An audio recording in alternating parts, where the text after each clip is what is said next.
बतावे बाता गावाना के राती सुतल हल पहलंग पकी दूरल हल खाटी ए प्यारी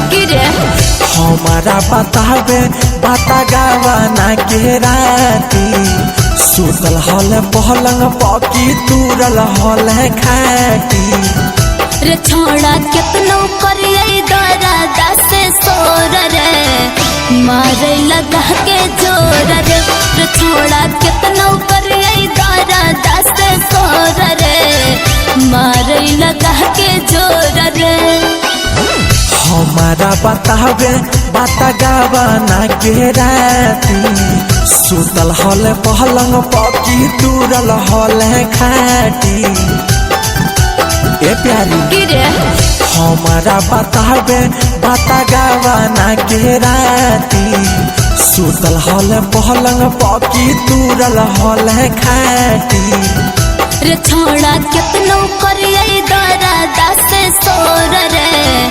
मारे लगा के जोर रे छोड़ा कितनो करिए दर्द से सोर रे मारे लगा के जोर रे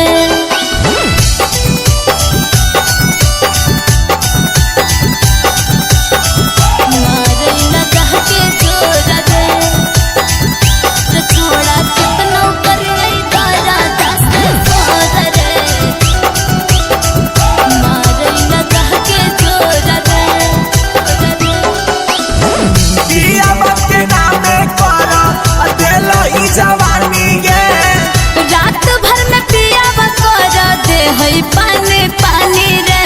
दे हई पानी पानी रे पिया के नामे करो अकेला ही जवानी ये रात भर में पिया बकोरा दे हई पानी पानी रे साथी के कोहरा बैठत हो भी छौड़ी पास गे सीख गेला हो भी छौड़ी करे ले बरदास गे साथी के कोहरा बैठत हो भी छौड़ी पास गे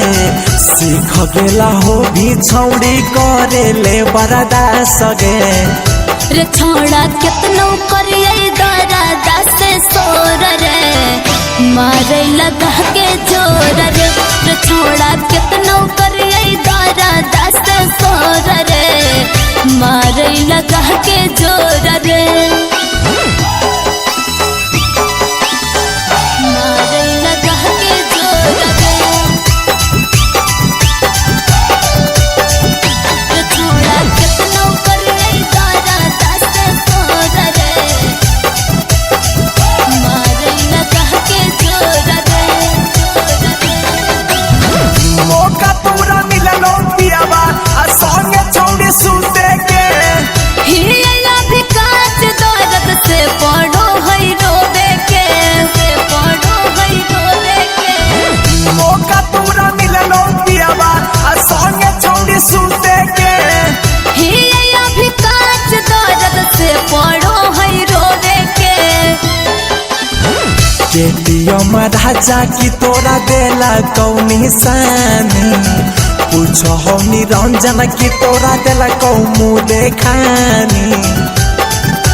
हे गे गिरे छोड़ा अमितावा की तोरा देला कौगे निशानी पूछो हो सजनामा की तोरा देला कौमु देखानी रे छोड़ा कितनो करिए दर्द से सोर रे मारे लगा के जोर रे कमर धर के छोड़ा दोसरी हो रे मारो है लगा के